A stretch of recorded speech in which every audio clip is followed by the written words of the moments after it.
하나님 말씀 마태복음 8장 14절부터 17절까지 말씀입니다. 마태복음 8장 14절부터 17절입니다. 네, 우리 같이 읽겠습니다. 예수께서 예수께서 베드로의 베드로의 집에 집에 들어가사 들어가사 그의 그의 장모가 장모가 열병으로 앓아 누운 누운 것을 것을 보시고 그의 그의 손을 손을 만지시니 만지시니 열병이 열병이 떠나가고 떠나가고 여인이 일어나서 일어나서 예수께 예수께 수종들더라. 수종들더라.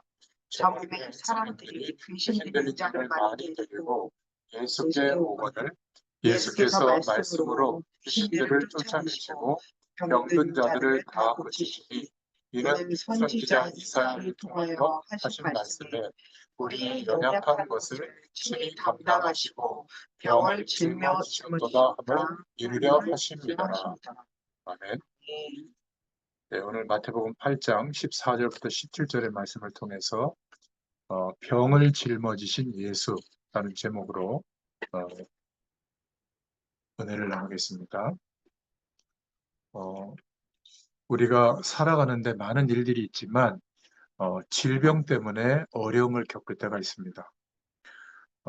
그때 하나님께 기도도 하고 또 누가 좋다 그러면 그걸 또 해가지고 또 몸에 유익이 되도록 하기도 하고 또 어디 잘 고치는 의사분이 있으면 또 그 병원을 찾아가기도 하고 또 뭐 건강식품 뭐 이런 것도 먹기도 하고 뭐 운동 이렇게 해야 된다 그러면 또 그것도 몰두하기도 합니다. 아마 건강이라든지 이 질병에 대한 생각에서 나는 상관없어 이런 사람은 별로 없을 겁니다. 늘 병들거나 질병이 찾아오면 하나님께 기도하는데 이제 문제는 이 질병에 대한 하나님의 치유의 약속이 있거든요. 성경에는. 그런데 성경적으로 우리가 질병을 두고 기도했을 때 또 치유를 기대했을 때 어떻게 응답이 오는지에 대해서 명확하게 정리가 잘 안 돼 있다 보니까 어떤 사람들은 이렇게 막 얘기를 해요. 하나님이 고쳐줄 걸 믿어야 된다. 그런데 믿고 있으면서 약을 먹거나 뭐 주사를 맞거나 병원의 도움을 받으면 그 믿음이 없는 거다. 그래서 그거 하지 마라. 제대로 하나님을 바라보면 고쳐주신다. 뭐 그런 얘기 들어보셨죠? 또 그렇게 해보기도 하고 성경적이지는 않습니다. 그럼 하나님이 의학이라는 거를 발전시키지 않았겠죠. 그냥 어, 아예 시작도 안 되게 했겠죠. 이 말씀이 지금 선포되는 예수님 시대에는 지금 같은 병원이나 뭐 세균에 대한 정보나 치료에 대한 정보가 있었겠습니까? 물론 이때도 의학적인 어떤 기초적인 내용은 있었지만 지금처럼 활발하지는 않았겠죠. 그래서 병자들이 참 많았고 이때는 예수님이 복음을 전하고 당신이 그리스도인 것을 알리시고 또 믿을 때 하나님이 주시는 영원한 생명의 축복도 임했지만 육신적으로 연약한 부분에 치유하는 일들도 많이 일어났어요. 그래서 질병을 치유하시면서 하나님 나라가 임하도록 또 당신이 이 땅에 오신 뜻과 계획을 알리셨습니다. 그래서 우리가 질병을 통해서 하나님이 역사하시는 그 은혜를 우리가 입어야 되겠는데 질병이 걸렸을 때 또 연약해졌을 때도 하나님이 역사하시거든요. 오늘 이 부분에 대해서 중요한 어떤 기도 제목들을 잘 붙잡을 수 있기를 바랍니다. 서론부터 먼저 말씀드리면 몸이 아플 때 또는 병들었을 때 그런 내용들을 통해서 하나님의 계획을 이루시기도 합니다. 뭐 그때도 하나님 바라보기도 하고 또 그러다가 치유되기도 하고 그러는데 질병 자체는 하나님의 뜻이 아니에요. 그러니까 병드는 게 당연한 건 아니에요. 몸이 아픈 게. 하나님의 말씀에는 치유되는 답들이 있는데 오늘 건강을 회복하는 또 치유되는 그런 축복이 있기를 바랍니다. 아멘. 참 살아가면서 보면 병든 사람들이 참 많죠. 어, 또 약간 아픈 것도 있지만 진짜 의학적으로 좀 고치기가 어렵다. 이런 질병에 걸린 사람들도 많습니다. 언제 이렇게 누가 의학적으로 하는 얘기를 들어보니까 목회자가 1시간 설교를 할 때 여러분 볼 때는 맨날 저 목사님은 막 그냥 앵무새처럼 막 떠드는 것 같지만 1시간 설교를 하면 8시간 동안 노동하는 똑같은 열량이 소모된다는 그런 얘기도 있어요. 그러니까 어, 사실 그 쉬운 일은 아니거든요. 강의하고는 또 다른 것 같아요. 제가 요즘에 그 하나님이 은혜를 주셔가지고 어, 지금 말씀을 유튜브로 한 15편 올리거든요. 한 주일에.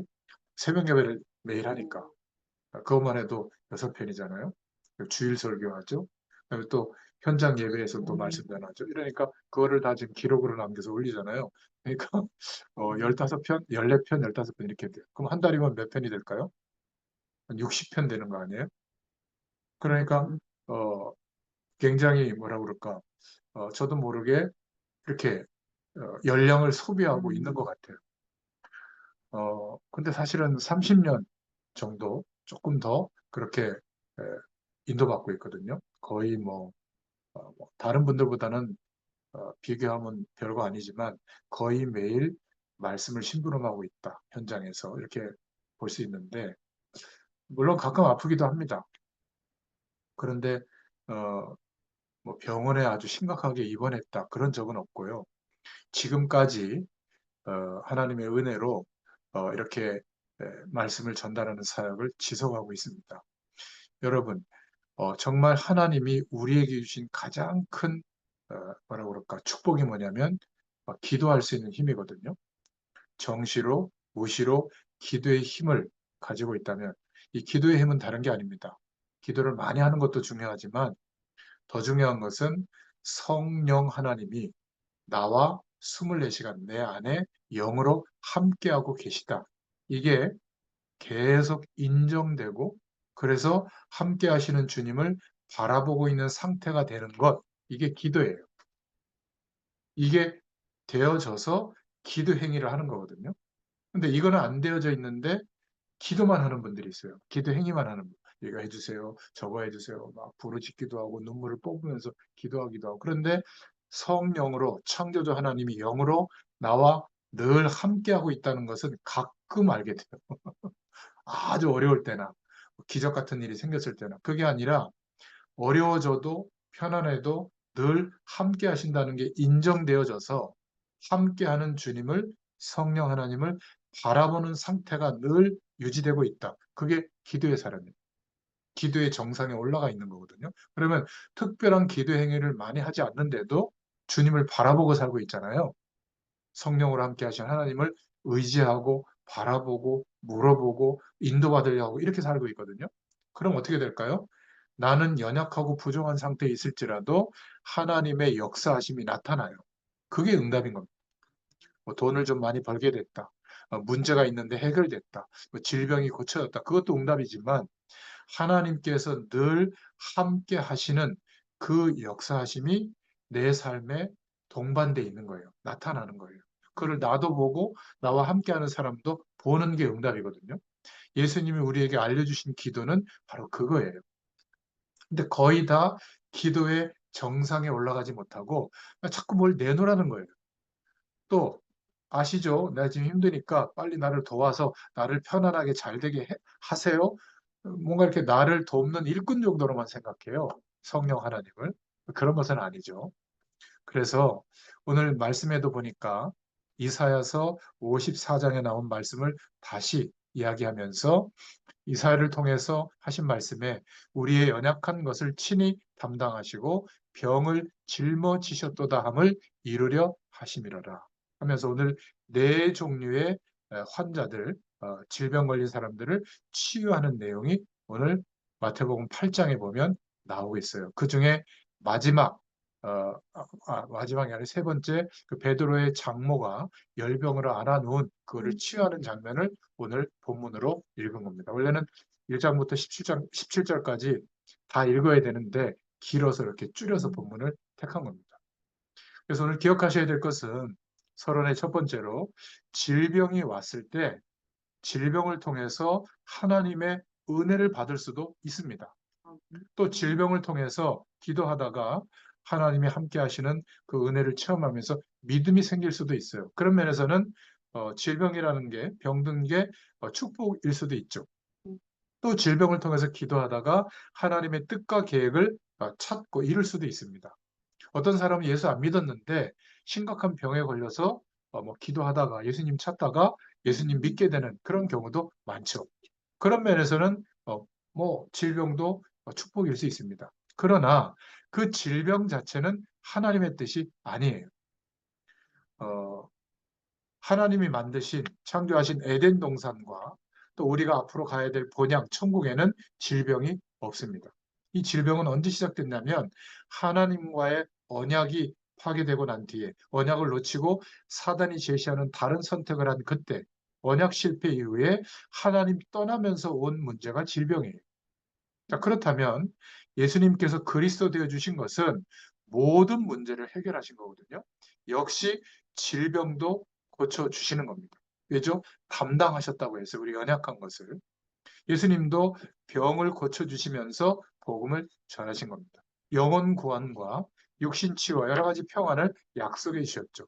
이사야서 53장 4절에 오실 메시아에 대한 약속을 이야기하면서 이때 오늘 말씀한 것처럼 우리의 연약한 것을 질고를 친히 담당하시고 병도 짊어지신다. 이 약속을 하셨던 겁니다. 그러니까 어, 마태복음 8장 17절에 이는 선지자 이사야로 하신 말씀에 우리 연약한 것을 친히 담당하시고 병을 짊어지셨다 함을 이루려 하심이로라. 2025년도에 혹시 연약해져 있다면 영육 간에 참 복음과 또 건강의 축복과 많은 힘을 얻을 수 있기를 축원합니다. 오늘 아멘. 말씀을 잘 들어보세요. 자, 네 종류의 병자를 치유하는 내용이 8장의 1절부터 17절까지 나옵니다. 첫 번째, 문둥병 환자를 치유하는 내용이 나오는데요. 이 문둥병은 중동 지방, 더운 지방에서는 불치병이라고 여겨져서 문둥병이 걸리면 한 군데다가 격리를 시켰어요. 출입의 자유가 없었습니다. 그리고 자기가 나았다면 제사장에 보여서 나았다는 허락을 받아야 되거든요. 또 이 사람들을 만나러 가기 위해서도 허락을 받아야 돼요. 근데 예수님은 허락을 안 받고 들어가서 치유했기 때문에 바리새인들이 막 비난을 받았거든요. 3절에 보니까 뭐라고 예수님이 말하면 예수께서 손을 내밀어 저에게 대시며 가라사대 이게 중요한 겁니다. 내가 원하노니 깨끗함을 받으라. 이렇게 얘기한 겁니다.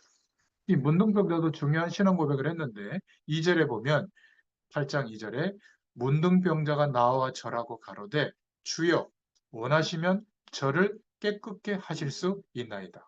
그러니까 그 말을 듣고 예수님께서 내가 원한다. 깨끗함을 받아라. 이게 중요한 거예요. 내가 아무리 원해도 주님이 원하셔야 되는 겁니다. 하나님의 뜻과 계획에 따라 세계복음화에 작정하신 그 여정을 따라 우리의 질병의 문제도 치유될 줄로 믿습니다. 아멘. 나는 지금 당장 치유받고 싶지만, 그렇죠? 주님께서 원하신다면 어떤 큰 병이 들었다고 할지라도 나을 수가 있는 겁니다. 아멘. 이렇게 성경적으로 치유에 대한 약속을 잘 붙잡을 수 있기를 바랍니다. 우리 인간을 가장 잘 아는 분이 부모님인 것 같죠? 하나님이십니다. 그래서 우리를 이 땅에 언제 보낼 것이다 작정하셨다가 출생하게 했고 언제 천국으로 부를 것이다 이미 결정해 놨거든요. 그렇다면 우리가 살아가면서 겪는 많은 연약한 문제들, 그 문제를 하나님이 원하신다면 고치실 수가 있는 겁니다. 하나님 되시고 하나님의 아들 되시는 예수 그리스도께서 원하시면 고쳐질 수가 있다. 말씀으로, 말씀의 근거로 우리가 치유에 대한 약속을 붙잡으면 좋겠습니다. 내가 원하노니 깨끗함을 받아라. 여러분, 말기 암 환자분들은 사실은 의사가 고치기가 어렵죠. 뭐 방사선 치료도 하고 항암제 투약도 하고 여러 가지 시술도 하지만 결국 몸부림치다가 아마 생을 마감하는 경우가 많습니다. 현재까지는 부인할 수 없는 그런 모습들이죠. 그런데 저는 어떤 분을 봤냐면 예수님의 이름으로 믿음으로 기도하다가 고침받은 사람도 봤어요. 자, 지금까지 현장에서 이렇게 사역하면서 물론 아무리 기도해도 죽는 분들도 봤습니다. 중요한 것은 예수님의 이름으로 기도하다가 나았다는 거. 이게 중요하거든요. 그런 분을 제가 봤어요. 또 그런 간증하는 것도 많이 들었고요. 오늘 성경에 그 답이 있는 겁니다. 주님께서 원하신 거예요. 이게 중요한 겁니다. 병든 것을 하나님이 고치신다라고 하시면 고쳐지는 거예요. 이거를 아멘. 믿고 기도하는 거죠. 그래서 병을 고치고 난 뒤에 오늘 본문에 보면 아무에게도 이르지 말고 제사장에게 가서 보여라. 그 판단을 너 이제 그 거주지에서 나올 수 있다. 제사장이 했거든요. 그게 무슨 의미냐면 사람의 힘을 가지고는 완벽하게 치유할 수 없는데 하나님이 원하시면 하나님의 능력으로는 완벽하게 치유할 수 있다. 그것을 증명하라는 그 내용이에요. 또 낫고 난 뒤에는 중요한 게 있는데 모세의 명한 예물을 드려라. 그게 무슨 말이냐면 감사해라. 음, 병 낫는 거, 연약한 문제가 해결받는 것도 중요하지만 성령 충만을 받고 감사해라. 그리고 가서 그 나은 사실에 대해서 하나님이 그렇게 하셨다는 것을 증거해라. 이렇게 말씀하고 있는 겁니다. 그 다음에 두 번째, 백부장이 있는데 100명의 부하를 데리고 있는 사람이죠. 근데 그 부하 중에 한 사람, 하인이 질병이 걸렸던가 봐요. 아끼는 하인이었던 것 같아요. 그래서 간절한 마음으로 예수님께 고쳐달라고 한 겁니다. 그때 예수님께서 그러면 내가 가서 고쳐주겠다. 이렇게 얘기했을 때 이 백부장이 얼마나 믿음이 좋은 사람인지, 아유, 어떻게 예수님 같은 분이 우리 집까지 오십니까? 오실 필요가 없습니다. 저도 내 부하한테 명령하면 듣습니다. 가라고 하면 가고 오라 하면 옵니다. 아니, 예수님이 오실 필요도 없이 예수님께서 나으라고 명령하시면 나을 것 아닙니까? 예수님이 깜짝 놀라가지고 이스라엘 사람들 중에 아무도 이만한 믿음을 내가 만나보지 못했다. 이렇게 말씀하신 거예요. 그러면서 뭐라고 얘기했냐면 내 믿음대로 될지어다. 그래서 치유의 증거가 일어난 거예요. 저는 몸이 아픈 분들에게 기도해 줍니다. 오늘도 그 수목 요양병원에 가서 예배드리고 나서 내일 색전술 뭐 시술 받는 그 환우분이 있어서 기도해 드렸는데 저는 환자들에게 기도해주고 어떻게 됐는지 확인해 본 적이 없어요. 낫든 안 낫든 그 기도를 통해서 하나님이 역사하신다는 것을 저는 믿고 기도하거든요. 저는 좀 아픈 데 있으면 반드시 기도합니다. 예수님의 이름으로. 그리고 저는 하나님께서 내 질병을 담당하시는 거, 또 짊어지시는 거, 그거를 믿고 기도하거든요. 아멘. 그러면 된 거예요. 그 나머지 것은 하나님께 맡기고 인도받는 거죠. 그 믿음으로 의사의 도움도 받고 그 믿음으로 약도 먹는 겁니다. 이때 또 얘기를 할게요. 이따가. 자, 세 번째 누가 나오냐면 베드로 장모의 열병이 치유되는 내용이 나옵니다. 여기서 이 짚고 넘어갈 거. 베드로의 장모라고 했잖아요. 그럼 베드로는 결혼했을까요? 안 했을까요? 장모만 있고 부인은 없을까요? 안 하지 않았어? 부인이 없는데 장모가 나오나요? 장모 여기 나왔잖아요. 장모. 베드로의 장모. 어, 뭐 예비 장모도 아니고 뭐 이혼해서 옛날 장모도 아니고 그냥 장모, 베드로의 장모가 열병이 들었다. 그러면 주의 종들이 혼자 사는 게 뭐 좋냐? 결혼하는 게 좋냐? 베드로가 장모가 있다니까요. 이건 제가 오늘 얘기하려고 한 게 아니라 하도 뭐 이런저런 얘기가 많으니까 성경을 근거로 우리가 보시면 됩니다.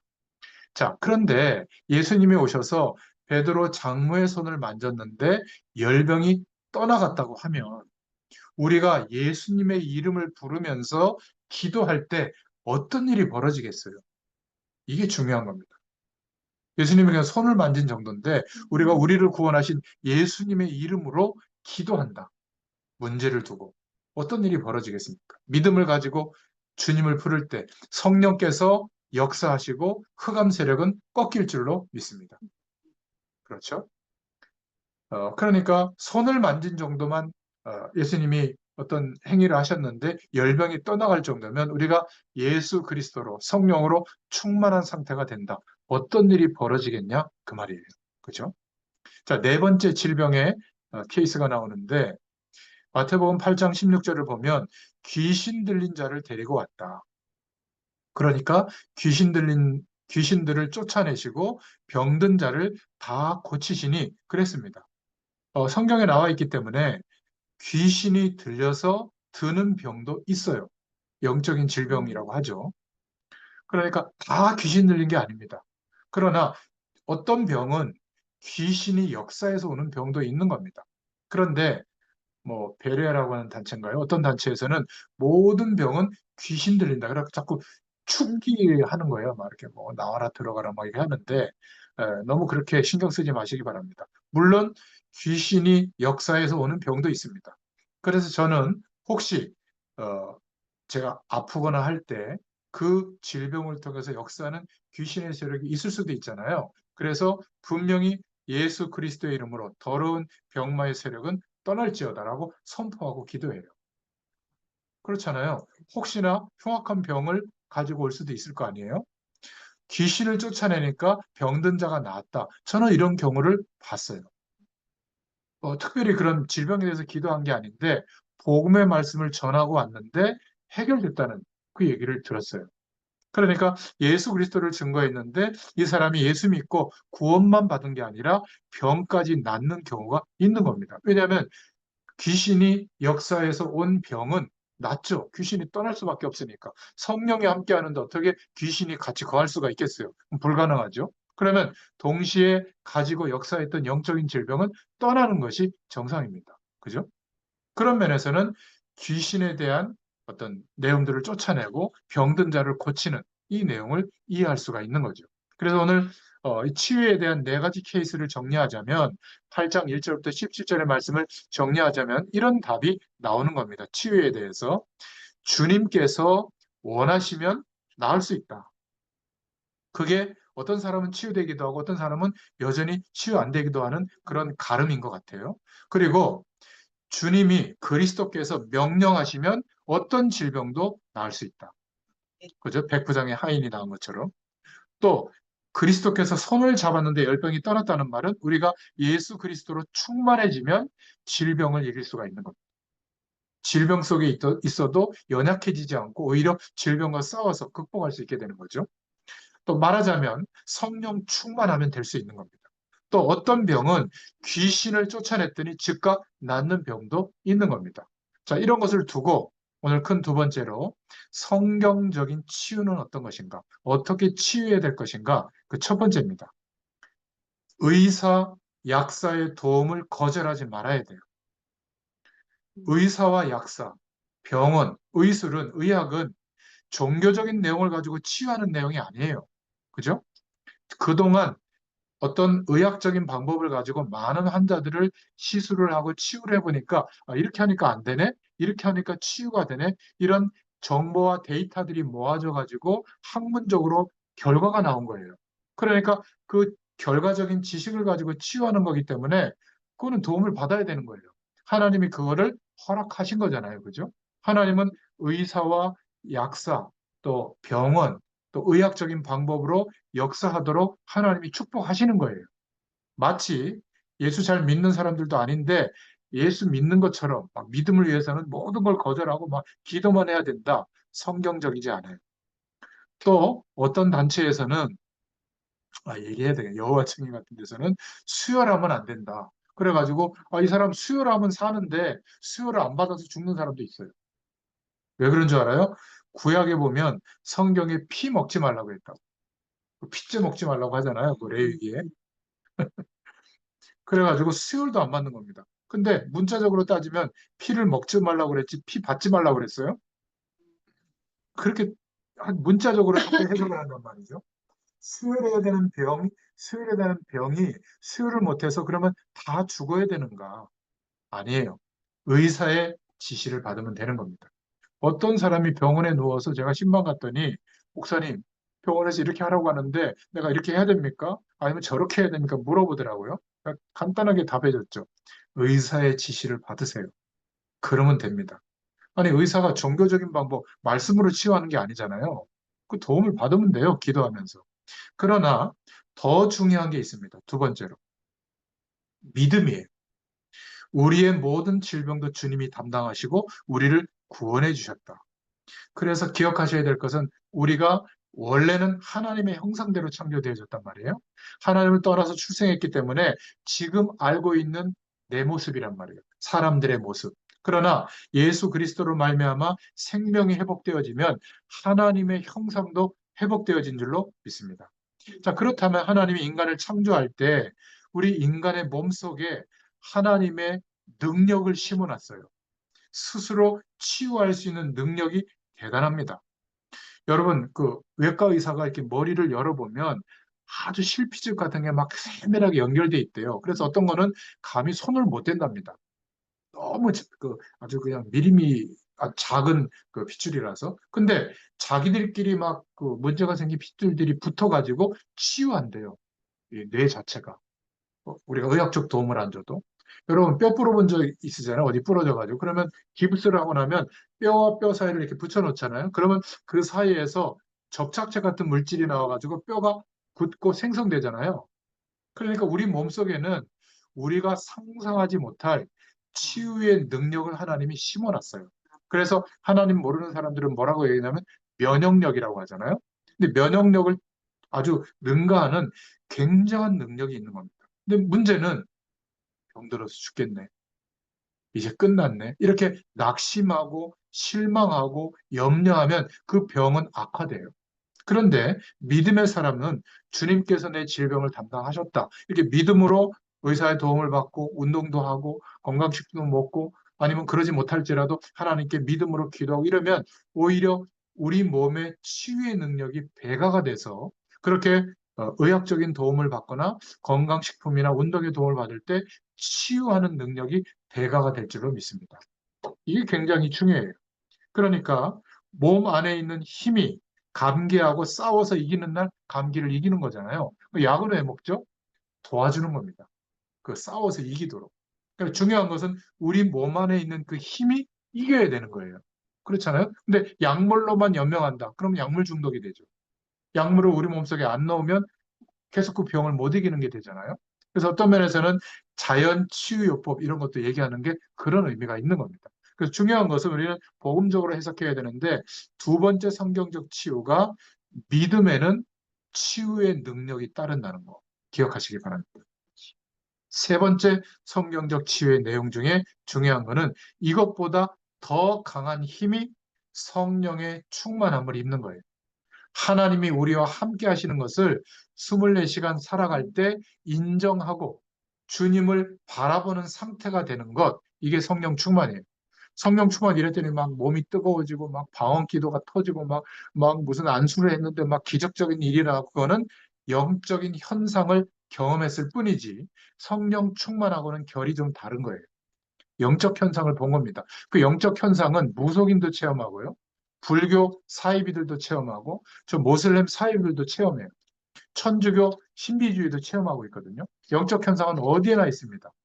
그 영적 현상이 성령 충만과 동일한 게 아니에요. 물론 성령 충만할 때 그런 영적 현상이 동반되기도 합니다. 그러나 성경적인 성령 충만의 의미는 뭐냐면 우리가 하루 종일 살아가는데 하나님이 영으로 성령으로 나와 함께 하시는 것이 내가 그냥 특별한 신앙 행위를 안 했는데도 인정이 되는 거예요.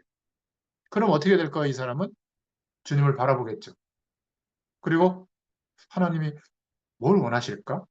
이런 문제를 두고 어떻게 하실까? 하나님의 뜻이 뭘까? 내가 어떻게 인도받는 것이 좋을까? 이렇게 내 자아로서 결정하기보다 함께 하시는 성령께 자꾸 물어보게 돼요. 그게 기도예요. 기도 행위는 그때 하는 겁니다. 근데 주님이 성령으로 나와 함께 하시는 것이 인정은 안 되고 있는데 당면한 문제가 너무 고통스러우니까 고함고함 치르면서 이거 빨리 해결해라, 내놔라. 그거는 하나님이 원하시는 기도는 아니에요. 답답하니까 하소연하는 거지.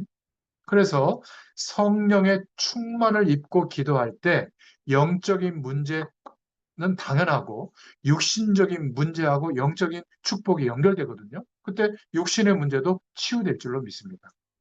이게 어마어마한 능력으로 나타나는 거예요. 그래서 간혹 간증하는 사람들의 얘기를 들어봤을 때 정말 심각한 질병인데 하나님의 전적인 은혜로 치유함을 받을 수가 있는 겁니다. 성령의 역사는 실제거든요. 네 번째 성경적 치유를 이해하셔야 될 게 이것보다 더 중요한 비밀이 있어요. 그 성령 충만을 우리가 힘 있는 중요한 비밀이 있는데 더 큰 힘이 뭐냐? 예수 그리스도의 이름이에요. 제 얘기가 아니라 성경을 여러분 딱 붙잡아야 됩니다. 빌립보서 3장 21절에 만물이 예수 이름으로 복종한다. 이렇게 말하고 있는 겁니다. 예수님의 이름 앞에 만물이 복종한다. 여러분들 머리가 아프면 아니, 머리 좀 하나님 안 아프게 해서 이거보다는 예수 그리스도의 이름으로 머리는 건강할지어다라고 선포하세요. 왜죠? 만물이 복종하는데 예수님의 이름 앞에 머리도 만물이잖아요. 만물 중에 하나잖아요. 그죠? 또 배가 아플 때 예수님의 이름으로 내 배는 건강할지어다 선포하세요. 좀 말이 좀 이상한데 내 위도 만물 중에 하나잖아요. 예수님의 이름 앞에 만물이 복종하는 능력이 나타납니다. 예수님의 이름은 위대한 이름이에요. 하나님의 이름입니다. 그래서 예수님의 이름 앞에 만물이 복종한다. 이 약속을 붙잡고 기도하는 겁니다. 두 번째, 골로새 1장 13절부터 14절에 예수 그리스도의 이름이 선포될 때마다 흑암 세력이 꺾인다. 분명히 말하고 있어요. 이 세상에 어떤 권세자와 권력도 예수 이름으로 기도할 때 응답이 안 되는 게 없습니다. 예수 이름으로 기도하는 사람을 막을 수가 없는 거예요. 그렇죠? 그래서 괜찮은 겁니다. 이렇게 꼭 돼야 되는데 그렇게 꼭 안 돼도 돼요. 너무 우리가 거기에 막 하면요. 복음보다 그런 생각과 사상이 위에 올라오면 어떻게 될까요? 하나님 싫어합니다. 그래서 잘 모르는 게 좋아요. 바보가 되라는 말이 아니라 왜냐하면 상대적 진리는 많이 알수록 피곤해요. 왜냐하면 더 알아야 되거든요. 상대가 나보다 더 알면 나는 지는 거 아니에요? 그러니까 자꾸 더 알아야 돼요. 공부해야 돼요. 성경을 그렇게 공부하는 게 아닙니다. 성경은 절대적 진리예요. 예수 그리스도를 믿는 믿음에 회복되어지면 영원한 하나님 나라가 임하는 거예요. 이거를 경험한 사람에게 뭐가 견줄 게 뭐가 있겠습니까? 조금 부족해도 되는 거예요. 그렇죠?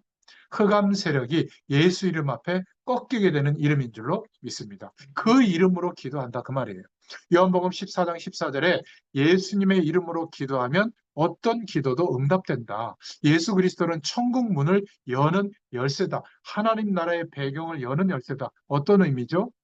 지금 이 문제에 나의 그리스도로 나의 왕으로 인정하고 고백할 때 나는 어떻게 됩니까? 수종들은 사람이 되죠. 그죠? 주님을 주인으로 인정하게 되잖아요. 그 사람에게는 어떤 상황에서든지 하나님 나라의 배경이 임해요. 문제될 게 있겠어요?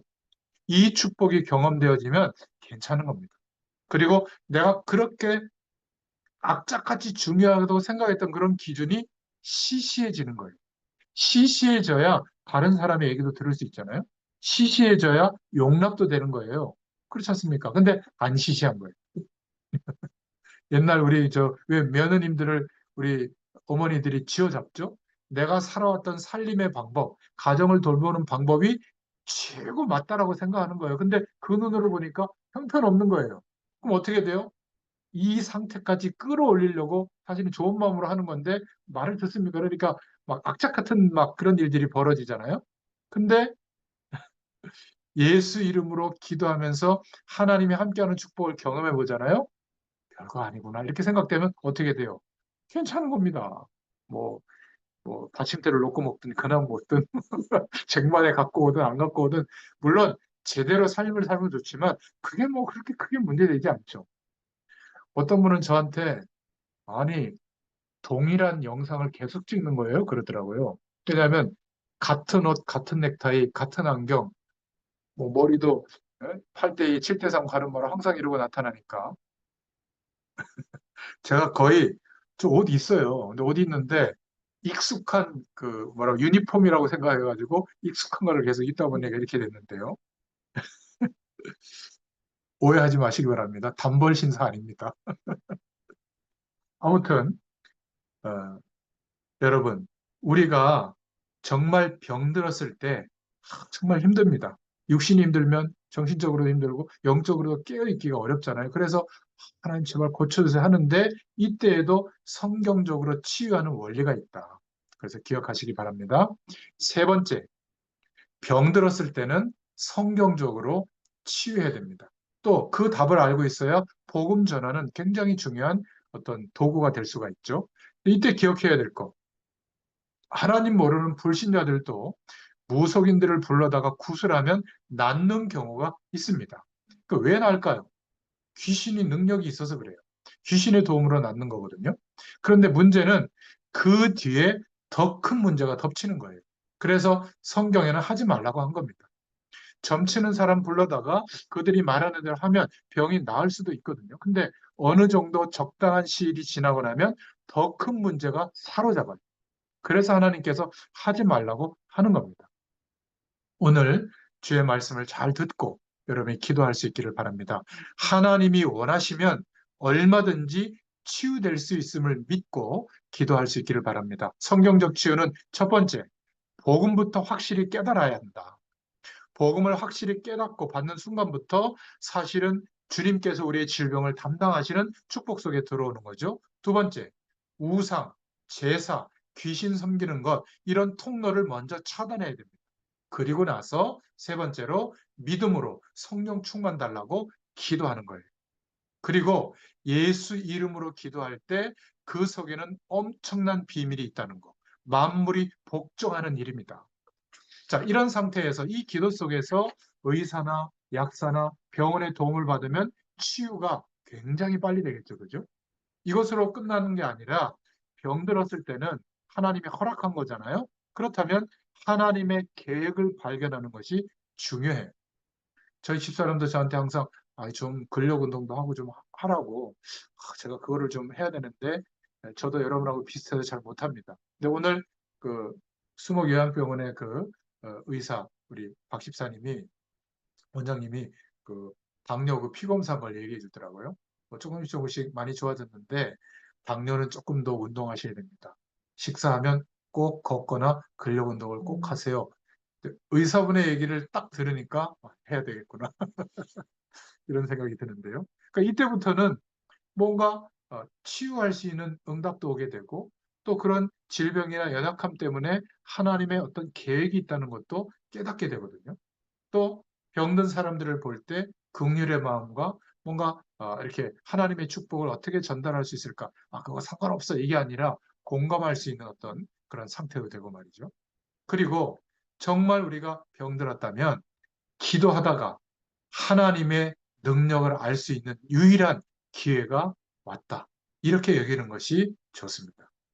그래서 마지막으로 우리가 생각해야 될 부분이 뭐냐면 예수님이 제자들과 길을 가고 있는데 나면서 어, 안진뱅이 소경된 아이인가요? 안진뱅이 된 아이인가요? 만났는데 제 아들이 물은 겁니다. 예수님, 저 아이가 왜 저렇게 병들었습니까? 저게 부모의 죄입니까? 자기 죄 때문입니까?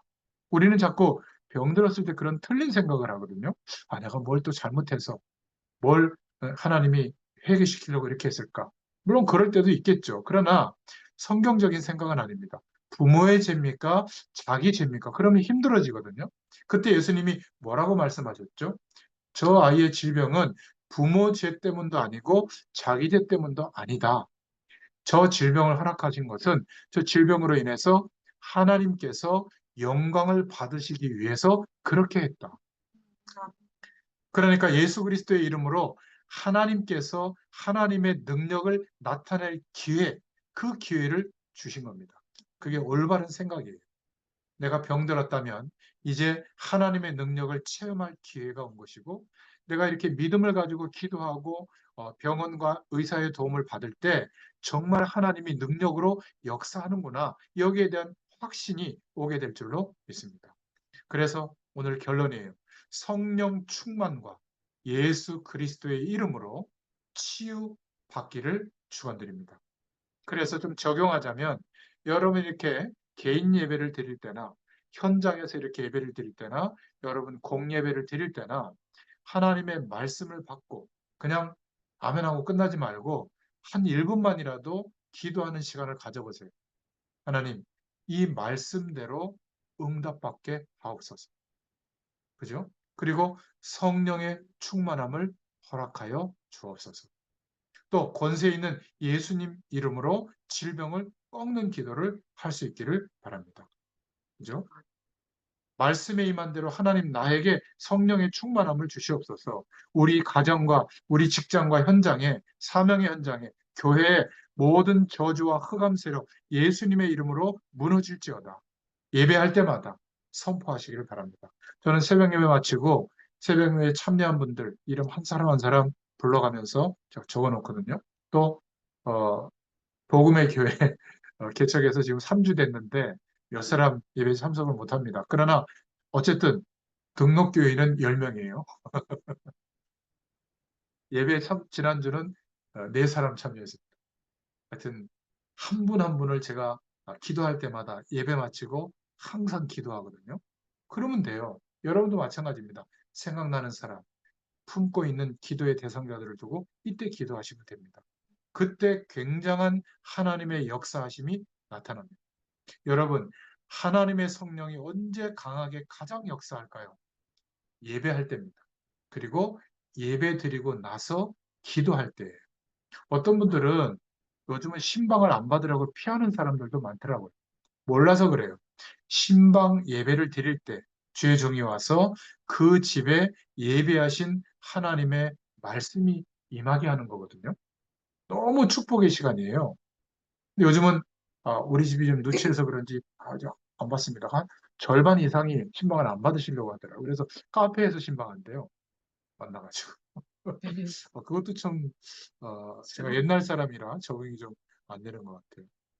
혹시 정말 치료할 수 없을 만한 중대한 병이 지금 와 있다. 이런 분은 정말 죽든지 살든지 그거는 하나님께 맡기고 하나님 앞에 중심으로 24시간 한번 기도해 보세요. 하나님을 바라봐 보세요.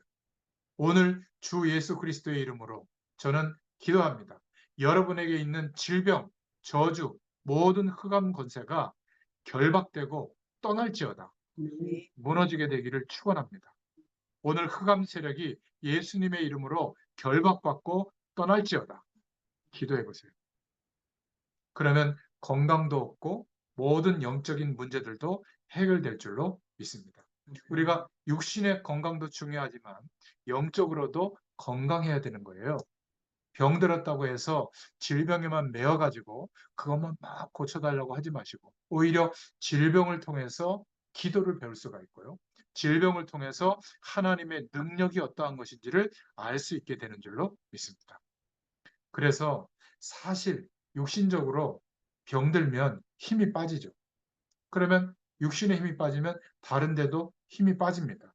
그래서 우리가 육신적으로도 힘을 얻어야 영적인 힘도 얻을 수가 있거든요. 그래서 2025년도에는 한 사람도 건강이 무너지지 않기를 바라고 혹시 어려움이 있다면 오늘 말씀드린 대로 성경적인 치유의 응답을 누릴 수 있기를 예수님의 이름으로 축원드립니다. 기도하겠습니다. 하나님 감사합니다.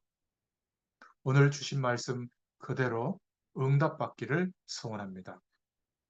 우리가 연약해질 때마다 주님께서 우리와 함께 하시는 그 능력을 힘입어 믿음으로 기도하게 하시고 예수 이름의 권세를 의지하게 하여 주시옵소서. 성령의 역사하심이 우리 모든 연약한 부분에 충만하게 나타나시고 응답해 주시기를 소원합니다.